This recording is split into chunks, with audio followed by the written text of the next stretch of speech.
जैसे ही CBSE board के paper complete हुए, सीबीएसई ने अपना सर्कुलर जारी कर दिया और बता दिया कि नेक्स्ट सेशन के लिए तैयार हो जाइए, क्योंकि ये है हमारा सिलेबस। नमस्कार, मेरा नाम है प्रदीप सहारन और आज के इस वीडियो में हम बात करेंगे 12th क्लास का फिजिक्स का सिलेबस सेशन 2024-25 के लिए। तो देखते हैं क्या है सिलेबस के अंदर। तो सबसे पहले देखिए यहाँ पे सेशन 2024-25 क्लास 12th सेशन 2024-25 के लिए सीबीएसई की तरफ से सर्कुलर आ गया है, सिलेबस जारी कर दिया गया है। सब्जेक्ट हमारा प्यारा सा फिजिक्स है। तो थ्योरी में जो है आपका जो सिलेबस है उसको एक बार देख लेते हैं। तो हर बार की तरह देखो, टोटल 9 यूनिट्स,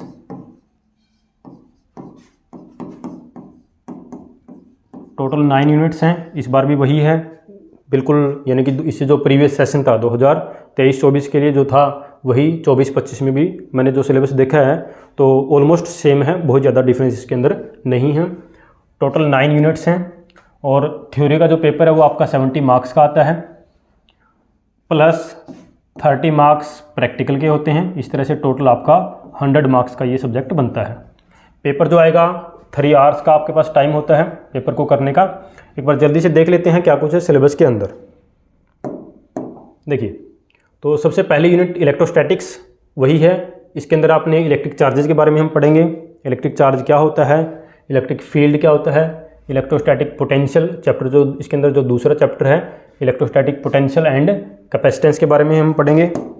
उसके बाद यूनिट 2 में करंट इलेक्ट्रिसिटी, इलेक्ट्रिक करंट के बारे में पढ़ेंगे, रजिस्टर्स के बारे में पढ़ेंगे, ठीक है ना। यूनिट नंबर 3 में magnetic effect of current and magnetism हम डिस्कस करेंगे। यहाँ पर हम देखेंगे कि भाई मैग्नेटिक इफेक्ट ऑफ करंट, जैसे कि आप 10th क्लास में भी थोड़ा सा पढ़ के आए हैं, when our current flow through a wire it shows magnetic effect around the wire. तो ये आपका मैग्नेटिक इफेक्ट है करंट का। बहुत सारे एप्लीकेशन आप देखते हैं अपने आसपास डे टू डे लाइफ में। मैग्नेटिज्म, मैग्नेटिक मटेरियल्स के बारे में भी इसमें हम जो है डिस्कस करेंगे, पढ़ेंगे। Unit number 4 electromagnetic induction and alternating current है। तो प्यारे बच्चों, इलेक्ट्रोमैग्नेटिक इंडक्शन बहुत ही इंपॉर्टेंट कॉन्सेप्ट है अपने आप में। आप देखते हो आपने 10th क्लास में जनरेटर पढ़ा हुआ, इलेक्ट्रिक जनरेटर। तो इलेक्ट्रोमैग्नेटिक इंडक्शन यानी कि यहाँ पे क्या हो रहा है, आप कुछ न कुछ मैकेनिकल हलचल कर रहे हैं, मैकेनिकल वर्क कर रहे हैं, उसकी वजह से इलेक्ट्रिसिटी प्रोड्यूस हो रही है, वो आपका इलेक्ट्रोमैग्नेटिक इंडक्शन है। साथ में इसमें आप पढ़ रहे हैं अल्टरनेटिंग करंट के बारे में। जी हाँ, एसी अल्टरनेटिंग करंट, एसी आपके घरों में जो करंट आता है ना वो एसी होता है, अल्टरनेटिंग करंट होता है। कितने वोल्ट पे आता है बता सकते हो? 220 वोल्ट का पोटेंशियल डिफरेंस होता है और फ्रीक्वेंसी जो होती है वो होती है 50 हर्ट्ज़ की फ्रीक्वेंसी के साथ आपके घरों में ये करंट आता है। तो एसी के बारे में पढ़ेंगे, एसी के बारे में पूरा डिटेल में हम डिस्कस करेंगे। एसी क्या होता है, आरएमएस करंट क्या होता है, पीक वैल्यू क्या होती है, वो सारा हम इसमें पढ़ेंगे। यूनिट नंबर 5 जो है इलेक्ट्रोमैग्नेटिक वेव है। वही इलेक्ट्रोमैग्नेटिक वेव देखो, ज़्यादा मेजोरिटी तो नहीं है इस यूनिट की, 3 से 4 नंबर का ही आता है। 70 में से 3 से 4 नंबर का ही यहाँ से इस चैप्टर में से, इस यूनिट में से आपको देखने को मिलेगा। लेकिन इलेक्ट्रोमैग्नेटिक वेव जो है ये आज के प्रेजेंट टाइम के हिसाब से देखा जाए तो बहुत ही एक इम्पोर्टेंट यूनिट बन जाती है, क्योंकि आप अभी ये जो वीडियो देख रहे हैं अपने मोबाइल फ़ोन पे, अपने लैपटॉप पे, तो ये भी इलेक्ट्रोमैग्नेटिक वेव की वजह से ही पॉसिबल हो रहा है। प्लेन्स उड़ रहे हैं, उनकी नेविगेशन की जा रही है, इलेक्ट्रोमैग्नेटिक वेव है। सन से लाइट आ रही है, ये भी इलेक्ट्रोमैग्नेटिक वेव है। यूवी है, आईआर है, आप रिमोट है आपके हाथ में, आप टीवी को कंट्रोल कर रहे हैं तो वहाँ से कौन सी वेव निकल रही है, आईआर है। तो ये सारा जो आप देख रहे हैं आज जो सोसाइटी है पूरी की पूरी इलेक्ट्रोमैग्नेटिक हो गई है। हम बोल सकते हैं कि today society is totally electromagnetic. आगे देखिए यूनिट नंबर 6 के अंदर आप देखेंगे यहाँ पर हमको ऑप्टिक्स देखने को मिलती है। ऑप्टिक्स वही है जो आप 10th क्लास में पढ़ के आए हैं, लेकिन इसका मतलब ये नहीं है कि आपने 10th क्लास की ही बुक उठा लेनी है। आप पढ़ सकते हैं वहाँ से, बट 10th क्लास में आपने सिर्फ रे ऑप्टिक्स पढ़ा है, वेव आपने नहीं पढ़ा। तो 10th क्लास में जो आप रे ऑप्टिक्स पढ़ के आए वही है, कुछ उसमें ऐड ऑन है, कुछ एडवांस लेवल है रे ऑप्टिक्स के अंदर। साथ में आप नया क्या पढ़ोगे यहाँ पे, वेव ऑप्टिक्स। ये आपके लिए बिल्कुल नई है। लाइट का वेव नेचर पढ़ोगे, वेव ऑप्टिक्स पढ़ोगे, ये आपके लिए नया है। आगे देखिए नेक्स्ट इसमें आएगा dual nature of matter and radiation. तो देखिए ये क्वांटम का टॉपिक है। Dual nature of radiation and matter जो है ये क्वांटम फिजिक्स में आ जाता है। तो यहाँ पर हम पढ़ेंगे कि जो पार्टिकल होता है उसका ड्यूअल नेचर होता है। पार्टिकल का पार्टिकल नेचर तो है प्लस उसका वेव नेचर भी होता है, जैसा कि डी ब्रोगली साहब ने हमको बताया। साथ में देखो यहाँ पर आप देख रहे हैं कि जो लाइट है उसका भी ड्यूअल नेचर होता है। भाई लाइट का देखो वेव नेचर तो है, जैसे कि इंटरफेरेंस, डाइफ्रैक्शन, पोलराइजेशन, ये चीज़ें हमको क्या बता रही है, ये हमको यही बता रही हैं कि लाइट का जो है वो वेव नेचर है। बट या साथ के साथ यहाँ पर कुछ ऐसे फिनोमेना भी हैं जैसे कि photo electric effect, Compton effect. Okay, तो ये इफेक्ट हमको क्या बता रहे हैं, ये हमको बता रहे हैं कि लाइट का पार्टिकल नेचर होता है। अगर हम लाइट को पार्टिकल नहीं मानेंगे तो हम इन फिनोमेना को एक्सप्लेन नहीं कर पाएंगे। तो ड्यूअल नेचर में हम ये पढ़ेंगे। यूनिट नंबर 8 में हम एटम एंड न्यूक्लियाई के बारे में पढ़ेंगे। वही घिसे पिटे पुराने रदरफोर्ड के मॉडल हैं जहाँ पर उसने बताया कि अल्फा पार्टिकल स्कैटरिंग एक्सपेरिमेंट करके दिखा दिया कि एटम के सेंटर में कुछ भारी सी चीज़ है जिसको उसने न्यूक्लियस का नाम दे दिया। तो एटम के बारे में पढ़ेंगे, न्यूक्लियस के बारे में पढ़ेंगे, न्यूक्लियर बाइंडिंग एनर्जी के बारे में पढ़ेंगे, न्यूक्लियर डिसइंटीग्रेशन के बारे में पढ़ेंगे, फिजन पढ़ेंगे, फ्यूजन पढ़ेंगे। ये सब इसके अंदर हम देखने को मिलेगा। आगे यूनिट नंबर 9 लास्ट यूनिट आपकी इलेक्ट्रॉनिक डिवाइसेज है। ये यूनिट पढ़ने के बाद आप इलेक्ट्रीशियन बन जाएंगे। इलेक्ट्रीशियन यानी कि यहाँ पर आप देखो सेमीकंडक्टर के बारे में पढ़ोगे। सेमीकंडक्टर अपने आप में बहुत ही इंपॉर्टेंट टॉपिक है आज के टाइम पे, क्योंकि प्रेजेंट टाइम में कंट्रीज़ के बीच में जो एक आप बोल सकते हैं एक रेस है, एक दौड़ है, वो इसको लेके है, सेमीकंडक्टर के ऊपर किसका कंट्रोल होगा। आपने न्यूज़ में सुना होगा चाइना जो है अपनी नेबरिंग कंट्रीज़ को कंट्रोल कर रहा है, वहाँ पे उनके पास जो सेमीकंडक्टर है उसके ऊपर अपना कंट्रोल लेने की कोशिश कर रहा है, क्योंकि आजकल हर चीज़ सेमीकंडक्टर से चलती है। आपको पता, आपका मोबाइल फ़ोन, लैपटॉप, हर चीज़ में चिप है जो सेमीकंडक्टर से बनती है, डायोड है, रेक्टिफायर बन रहे हैं, बहुत सारे इलेक्ट्रॉनिक डिवाइस है जिनके अंदर सेमीकंडक्टर का यूज होता है। सेमीकंडक्टर के बिना इलेक्ट्रॉनिक डिवाइसेज जो है वो हम सोच नहीं सकते। तो और क्या पढ़ेंगे इसमें, डिवाइसेज के बारे में पढ़ेंगे। डिवाइसेज कौन कौन सी, जैसे कि एक डिवाइस का एग्जांपल आपको दे देता हूँ, जैसे कि रेक्टिफायर हम पढ़ेंगे।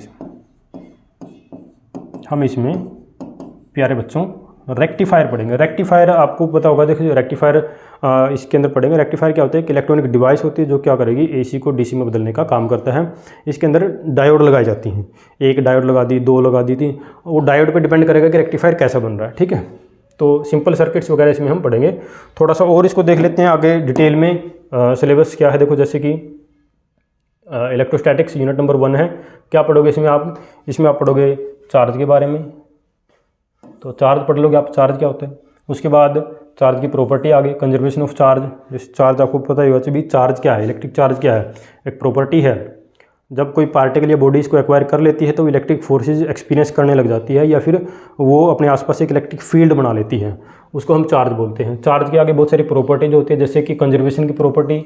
अब कंजर्वेशन की प्रॉपर्टी क्या है कि आप सोचोगे कि हमने तो कंजर्वेशन ऑफ जो है एनर्जी पढ़ा है, बट 11th क्लास में अगर आपने ध्यान से देखा हो, वहाँ पर कंजर्वेटिव क्वांटिटी के अंदर आपने पढ़ा होगा कंजर्वेशन ऑफ एनर्जी होता है, कंजर्वेशन ऑफ चार्ज भी होता है, कंजर्वेशन ऑफ लीनियर मोमेंटम होता है, कंजर्वेशन ऑफ एंगुलर मोमेंटम भी वहाँ पे आपने पढ़ा होगा। तो कंजर्वेशन ऑफ चार्ज क्या कहता है कि charge can neither be created nor be destroyed but can be transferred from one body to the another. यहाँ पर मैंने ट्रांसफॉर्म नहीं बोला, एनर्जी के केस में हम वर्ड यूज करते हैं ट्रांसफॉर्म्ड। ओके, तो ये भी आपने देखना है। तो ये है आपका यूनिट नंबर 1। तो इसके अंदर बहुत सारे आप टॉपिक देख सकते हैं। कूलम्ब्स लॉ है जो कि हमको फोर्स का मैग्नीट्यूड बताता है। ठीक है, डाइपोल है, टॉर्क है, बहुत सारी चीज़ें, डाइपोल है, टॉर्क है ना, इलेक्ट्रिक फील्ड है, इलेक्ट्रिक फ्लक्स है, बहुत ही इंपॉर्टेंट टॉपिक है। चैप्टर नंबर 2 में आप पोटेंशियल पढ़ लोगे और कैपेसिटर पढ़ लोगे। आपके घरों में कैपेसिटर लगे होंगे तो उनके बारे में आपको बताएंगे कि वो कैसे काम करते हैं, उनका काम क्या होता है, उनकी कैपेसिटेंस कैसे बढ़ाई जा सकती है, वो सारी चीज़ें हम यहाँ पे डिस्कस करेंगे। आगे चलते हैं। यूनिट नंबर 2 के अंदर देखो करंट इलेक्ट्रिसिटी आ जाएगी। यहाँ पर हम करंट के बारे में पढ़ेंगे, इलेक्ट्रिक करंट क्या होता है, कैसे फ्लो करता है। ओके, और इलेक्ट्रिक चार्ज कैसे मेटालिक कंडक्टर में से फ्लो करेगा, चार्ज कैरियर क्या होते हैं, कंडक्टर के अंदर चार्ज कैरियर कौन से होते हैं, इंसुलेटर में कौन से होते हैं या होते ही नहीं हैं, वो सारा इसमें हम डिस्कस जो है करेंगे। आगे चलेंगे। मैग्नेटिक इफेक्ट जो है, करंट का मैग्नेटिक इफेक्ट और मैग्नेटिज्म के बारे में इसमें पढ़ेंगे हम। तो ये मैंने आपको बता ही दिया है। ये दूसरा चैप्टर है इसका, मैग्नेटिज्म एंड मैटर। यहाँ पर आप पैरामैग्नेटिक, डायामैग्नेटिक या फेरोमैग्नेटिक मटेरियल्स वगैरह हैं उनके बारे में हम पढ़ेंगे। बार मैग्नेट वगैरह जो है, जैसे कि यहाँ पे देखो लिखा हुआ ना, ये देखिए बार मैग्नेट। बार मैग्नेट अगर आपने नहीं देखा तो आप इसी चैनल पे, ये जो चैनल है फिजिक्स फ्रेम, इसके ऊपर आपको बहुत सारी प्रैक्टिकल वीडियो मिलेगी। वहाँ पर बार मैग्नेट के साथ मैंने एक्सपेरिमेंट करके दिखाया है, वहाँ पर आप उसको देख सकते हैं। आगे चलेंगे, देखिए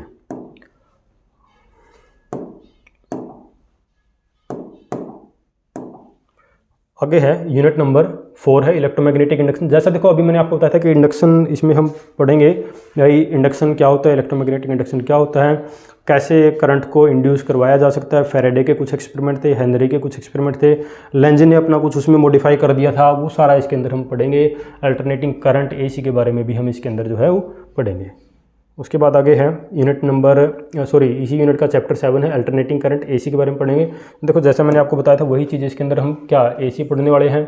पीक वैल्यू क्या होती है, RMS वैल्यू क्या होती है, LCR सर्किट क्या होता है, पावर फैक्टर क्या होता है ना, AC जनरेटर और ट्रांस बिल्कुल सेम है।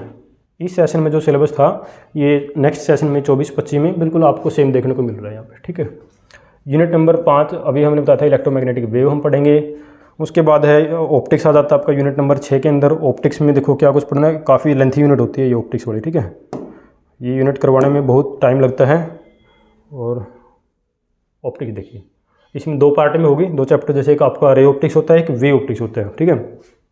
पूरे सिलेबस में 70 नंबर के अंदर सबसे ज़्यादा लेंथी यूनिट यही है, देखो लिखा भी इस पर। तो इस यूनिट के लिए 30 पीरियड्स, देखो 30 पीरियड्स लिखे हुए हैं यहाँ पे, काफ़ी लेंथी यूनिट होती है, ठीक है।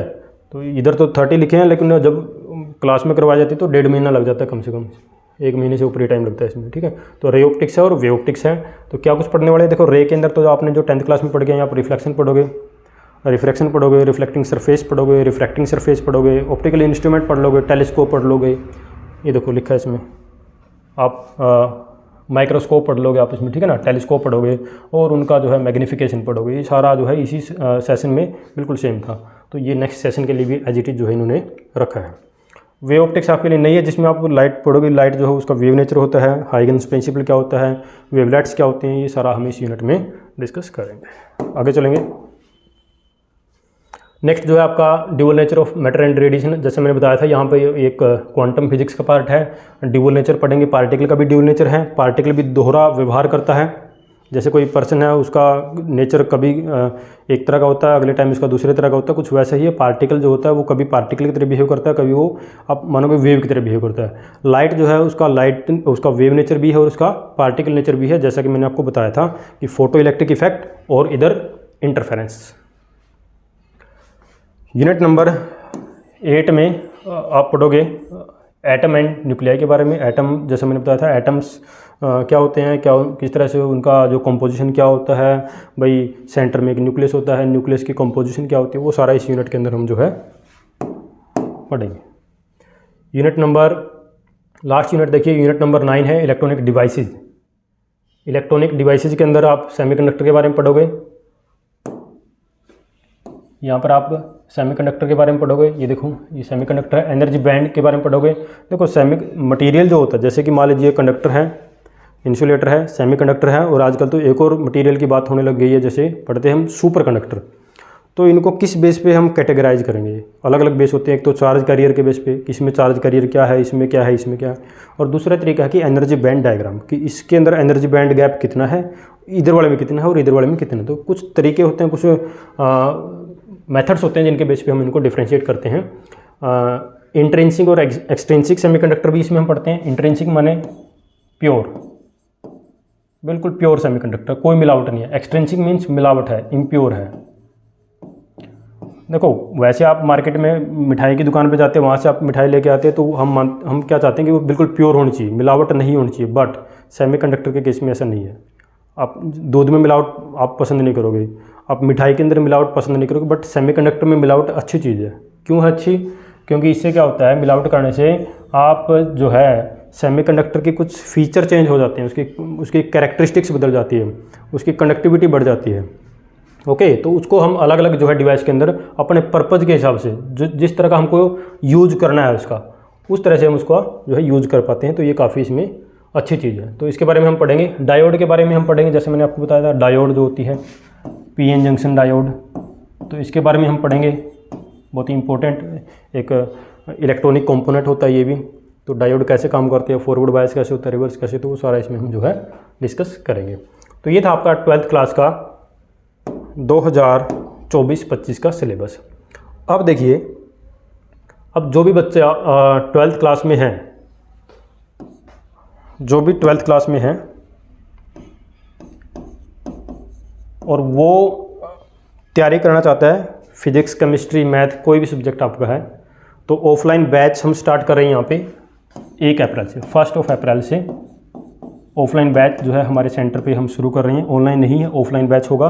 तो जो भी बच्चा इसके लिए कलायत के अंदर कैथल में, तो जो भी इसके लिए बैच को ज्वाइन करना चाहता है तो वो डिस्क्रिप्शन बॉक्स में आपको कॉन्टैक्ट डिटेल्स और सेंटर का एड्रेस मिल जाएगा, वहाँ पे वो विजिट कर सकते हैं या कॉल कर सकते हैं। तो आई होप कि आपको ये वीडियो अच्छा लगा होगा। अगर वीडियो अच्छा लगे तो इसको लाइक और सब्सक्राइब ज़रूर करें चैनल को। Thank you.